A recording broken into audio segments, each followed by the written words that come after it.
Okay, let's go over the trade day real quick, and I want to touch upon the trading room that's starting next week. We'll call it the iGRID trade room.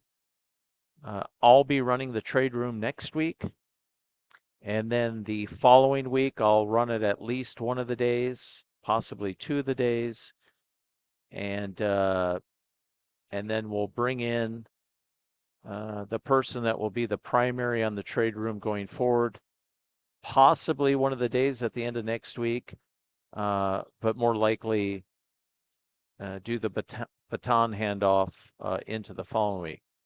So anyhow, we'll kick it off next week, and we'll get it going. So looking forward to that. So let's take a quick look at the day.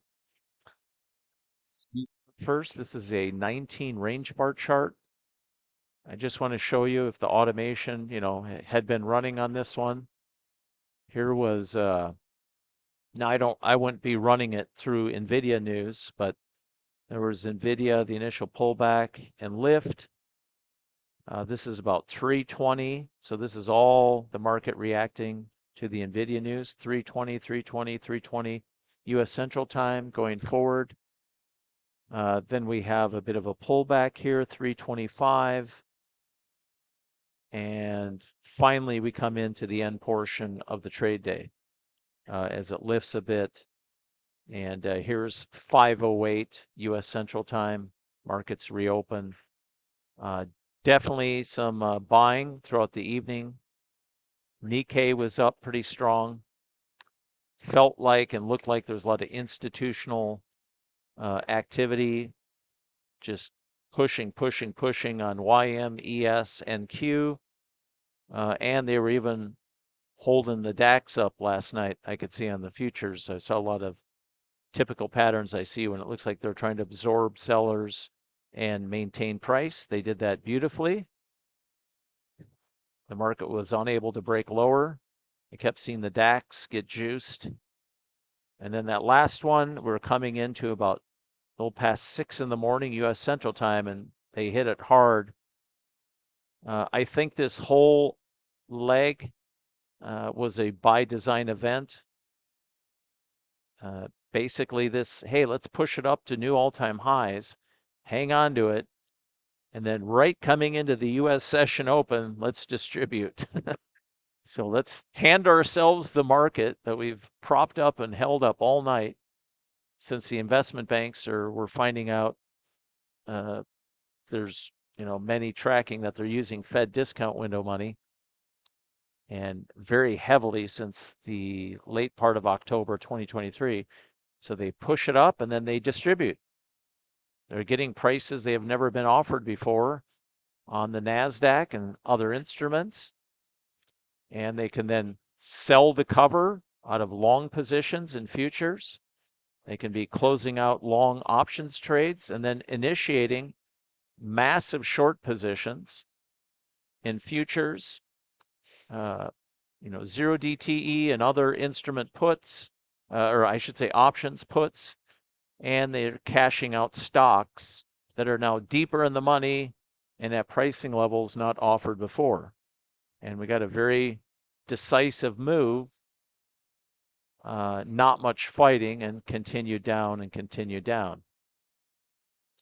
So that was a total pump and distribution day, in my opinion. And I've been mentioning many days here now. I said, hey, one of these days they're going to ring the till.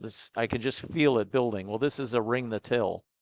They're taking their profits and they're pulling off massive amounts of liquidity that have been worked in over several days.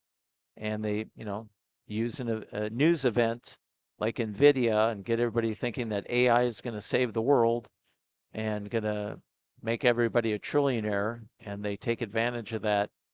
You know how cheap it is in the overnight session for institutionals to lift the markets by staying on bid on futures? Yeah, pretty easy, pretty cheap versus having to oppose selling and lift things during the US day session hours.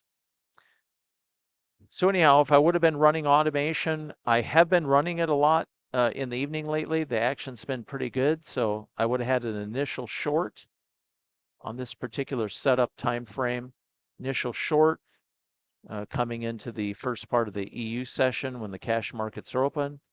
I would have had one ad, little dot is an ad, and then they would have blipped out at a loss. Then we had the RIP range extension coming out of the EU session, initial hours into the US session pre-market. Then we had a short, a flip short, and so you should have been done on the day. A little bit of a loss, a little bit of a gain. I'll flip to flip, a little bit of the gain. So between those two trades, you're doing okay, and then you catch the big short, and you're basically done. Anybody that just took any of the signals out of the U.S. session, you guys, I know many of you were showing me in emails and DMs that you had pretty tremendous days. Now, for some reason, I worked the short, and I thought, okay, I'm way up. I'm going to stay in this. I think the market's going to be active. Well, then I was long, then I was short, then I was long, then I was short. It makes sense. You just had a big move. It's got to digest, and then we're either going to get ripped back up or they're going to extend lower. Very, very key point. The flips back and forth will never blow out your account, and that's not what kills you. What kills you is trading with too big a position size, trading on settings that are not optimized settings, or doing other goofy stuff, trying to swing for the fences every day. So buying with a few ads and then getting out right here, I don't lose anything on that trade. Selling, having no ads and getting out here on one entry, one unit, not really losing a lot. Selling with one unit, getting out here, not really losing anything. Then I catch a short to a long, make a little bit of money there. And there's a reason I'm covering it.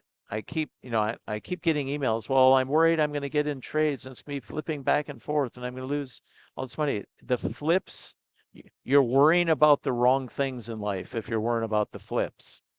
Markets on occasion are congested or there's consolidation periods.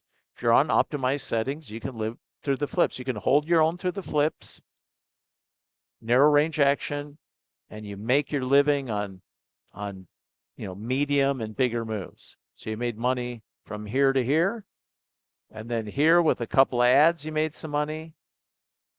Then if you're short here, couple ads. Let's see what that one did. Oh yeah, that one worked really good. And if you got a little flippy here and a flippy back, then a flip long right in the end part of the day, if for some reason you're still in it, the flips don't kill you. A lot of the flips, you're only in one entry, maybe two. When you get the runs of price, and I have my what we call the primary entry, the flip, and I have one ad, two ad, three ad, four ad, five, up to five, and I'm pyramiding into a running move. And let's talk about this Apex rule some of you guys are concerned with. I'm not worried about that rule at all.